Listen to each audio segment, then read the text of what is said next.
Nag-comment sa Ma'am Luisa na kung pwede subukan sa isla ng Bohol ang aming hyperwave hyperbolic antenna, dahil dead spot daw at walang signal sa lugar ng parents niya. Kaya ito andito na kami sa Bohol para mag-install at mag-test ng antenna. Sa lugar na ito ay walang available na fiber or DSL kasi malayo at bundok na ang lugar. Subukan na natin mag-speed test ng data lang ang gamit at prepaid wifi na may antenna. Legit nga walang signal sa lugar na ito. Makikita nyo naman sa signal ng cellphone kumpara dun sa PLDT Wi-Fi modem na may nakakabit ng hyperwave hyperbolic antenna. Makikita sa video na walang kahit 1 bar na signal sa cellphone, hindi din nagpo-proceed yung speed test at hindi din nagpi-play yung video sa YouTube.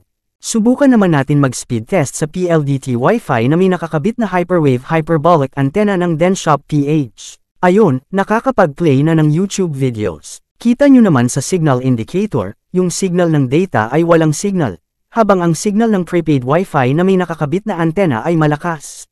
Ayan, tested na ito sa dead spot, siguradong magkakaroon ka ng signal kahit nasa bundok or isla ka man. Libo-libo na ang magagandang reviews na lumakas ang signal nila.